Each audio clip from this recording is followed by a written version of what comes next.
I'm Grace Lynch, and I'm with the Fairfax Area Agency on Aging. Joining me this morning is Bill Vaughn. Bill is with the Virginia Insurance Counseling and Assistance Program, and he's here with us to discuss the Medicare open season. So, Bill, welcome. Thank you for having us. And maybe you can start with telling us what Medicare open enrollment season is. It's a chance to make your healthcare better. It's a real opportunity.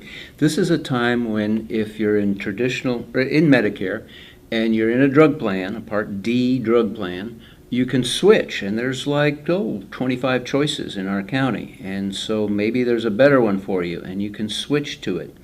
Or there's about a dozen managed care, what they call Medicare Advantage plans in our county. And if you're in one of those, you can move to another one where maybe you'll be happier or meet your needs better. So there's this movement within the drug plans, within the Medicare Advantage plans.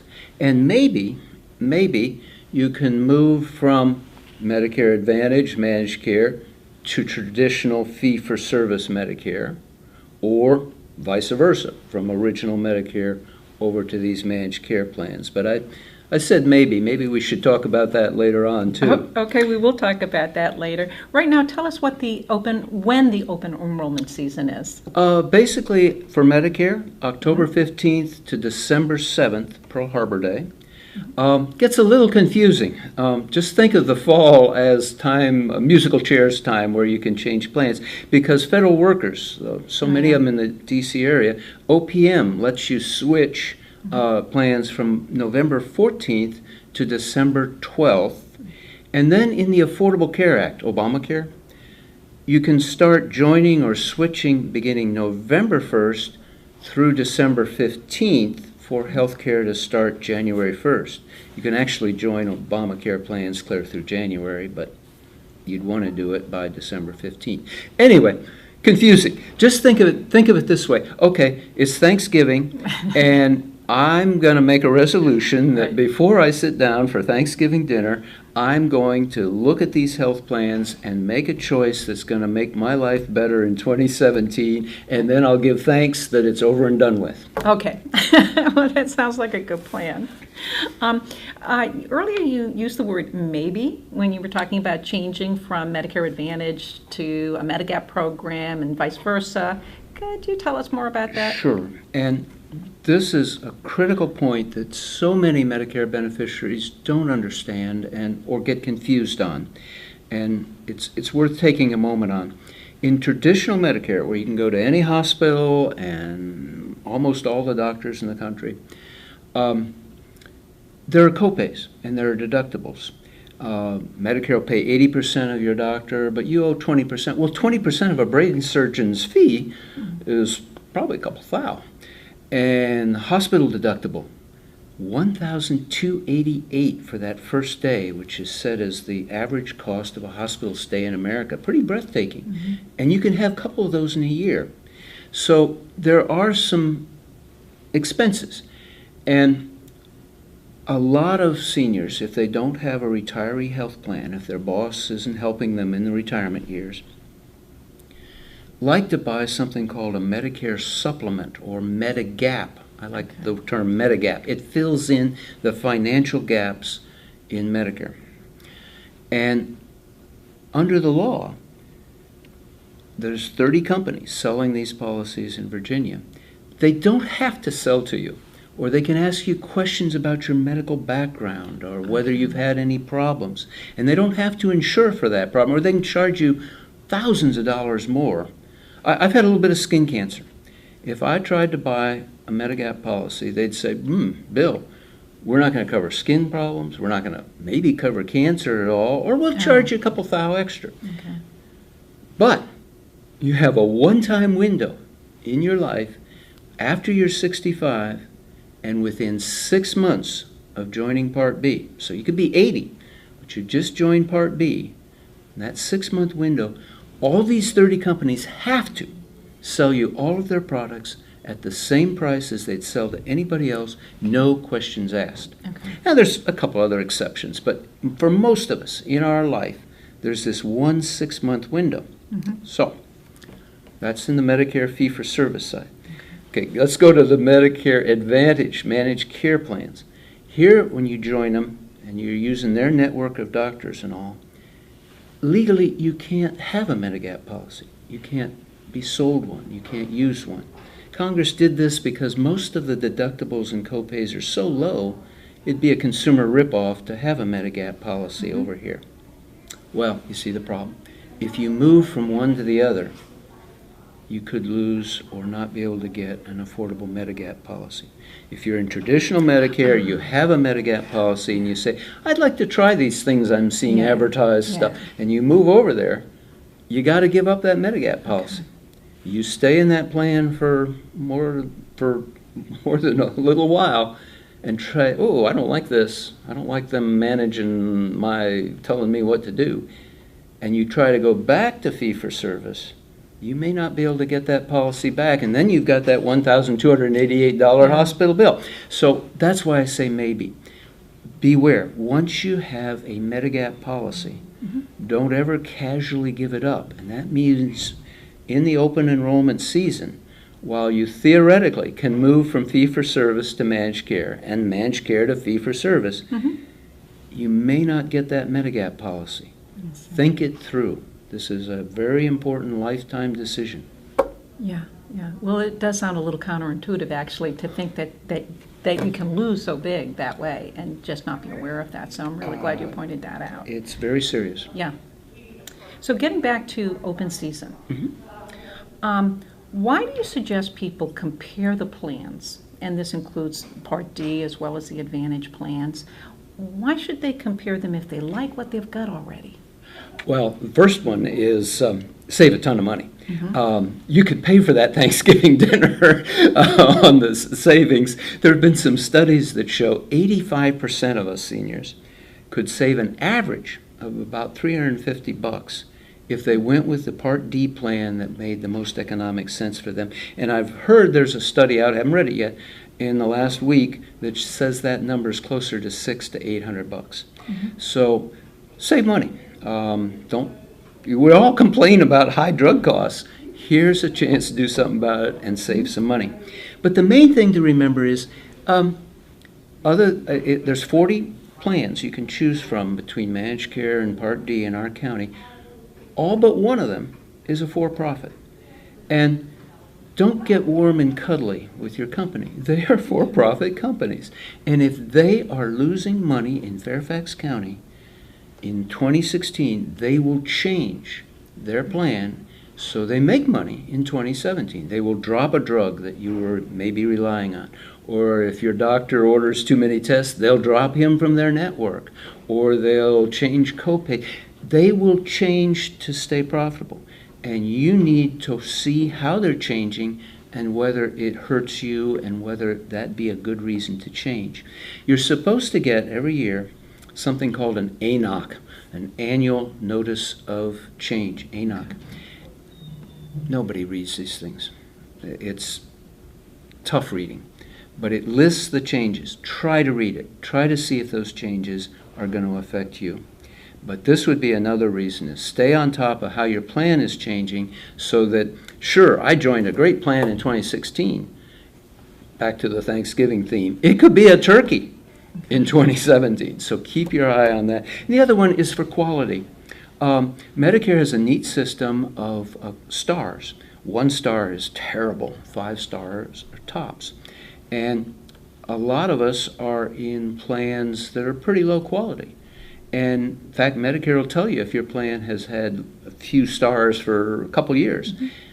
If you get that notice, change to a better quality plan if you can find one for a similar price, and you usually can. You know, that thing where, oh, please hold, your call is important to us, and you're sitting there for half an hour. This is your chance to get even. This is your chance to say, I'm not going to do that in 2017. I'm going to switch plans. Okay, so your own experience with the plan is also something to keep in mind. How costs change, how the plans change, and the quality. Okay. This is the reasons to change. Okay, so with all of this in mind, that there really are changes in the plans, and that they are, the various plans have to tell you what those changes are, which means going through that very difficult piece. ANOC, is that what it was called? The ANOC, Annual Okay, Notice of Change, so very read good. that as much as you don't want to. You read that, so that's one place to start. Walk us through what you need to do next. Now you know that your plan is changing, or you know it's not changing, but you're not happy with it. So what do you do next? There's a publication called Medicare and You, and the 2017 one is just out, and they list in the back, 30, 40 pages, all the different plans being offered in basically Virginia and in our county. And that's one way to shop. But boy, I like the Medicare.gov website. I think is pretty good. I don't need my kid to help me with that website. It is a good-to-use website. You can follow it. I can do it. And Medicare.gov, and then there's a little green rectangle right at the beginning that says find a health or drug plan. Click on that, put in your zip code, and then there's a neat thing where you can list the maintenance drugs you know you'll be taking in 2017. I take an anti-gout pill, statins, insulin. You list those, pick a couple drugstores near your house that you'd like to use, and then it'll rank these 26, this 2016, there were 26 drug plans from lowest cost to highest. It'll rank the different managed care plans, the Medicare Advantage plans, from lowest cost to highest for the drugs you're taking. Great. And you can take a look at a couple of those that you want to dig down into. You click on a little box next to them, and you can compare a couple plans with great detail as to why they're getting quality stars or not getting them, what the drug cost is going to be each month, what hassles they put you through to get that drug. You know, you got to get your doctor every 30 days. Those kind of pieces of information are there. It makes shopping so easy. And then finally, there's a little button on the website. You can enroll right on the website. Usually takes less than 5 minutes or so. And when you enroll in a new plan, the government will cancel you out of your old plan. So it's pretty easy. Yeah. For how much you can gain, for how much you can improve the quality of your health, this is a pretty simple process. Don't let it buffalo you. Okay. Well, I think for some people, Medicare is still pretty complicated, even if they go to Medicare.gov. That's why we're around. But. So tell us about what you do during the enrollment season, you being VICAP, the Virginia Insurance Counseling and Assistance Program. I understand you have a series of Medicare 101 programs. Yes, these are efforts at libraries and senior centers that Golden Gazette has talking about, has listed, and our website lists, where we do an hour, hour and a half, sometimes 2 hour seminar that walks through all this, and then there'll be somebody there who could actually sit down with a computer and help you make sure you're getting the best plan for yourself. And VICAP is a group of volunteers, usually 10 to 2, but sometimes longer hours during open enrollment season, Monday through Friday, that you can call in on or come into our office, and we can walk you through this and hold your hand if you find it intimidating. Okay, sounds good. Well, there's something more I know that you wanted to say today, and it has to do with getting help with the co-payments and that kind of thing. Can you explain how that works? Sure, and just think in the holiday seasons, it's nice to try to help others. And a fourth of senior citizens in our county and in the nation are living on things are tough. A quarter of us are living on less than about 15,000 as a single person and less than 10,000 in savings. Couples, quarter of them under 23,000 in income. If you're in that income level, there is help with Medicare's Part B premiums. There can be help with the copays, with the deductibles. There can be help with the drug deductibles. If you ever hear a fellow senior citizen saying, I can't afford to go to the doctor, or I can't afford to fill that prescription, send them to us, or say, hey, there's some help out there. You really ought to call Social Security. You ought to call Medicare, because the lower your income, the more the help. But at those income levels, 15,000 single, 23,000 for a couple, not a lot of savings. There can be help that can make your life so much easier and so much more civilized. Can give you a Thanksgiving dinner. Okay. Well, with that said, I want to emphasize where to call. The Virginia Insurance Counseling and Assistance Program is a county program, a volunteer-based county program, and you can reach them at 703-324-5851, and that's TTY 711. You can also find them on our webpage at www.fairfaxcounty.gov/older adults. When you get to that webpage, you'll see right in the box that's called Hot Topics, Medicare 101 events. So just click on there and you'll get into the VICAP webpage, which will list all of the events you can go to this fall. Another webpage that I want to repeat is the www.medicare.gov. You can go there and get all kinds of information on Medicare, and particularly that wonderful page that will allow you to compare your plan with other plans. So we really hope you do that, and we hope to see you this fall, or actually your first program is when? October? Do we know? 17th? Yes. October 17th. So we hope to see you at one of these Medicare 101 events. Well, thank you so much, Bill. Great. Thank you. And thank you.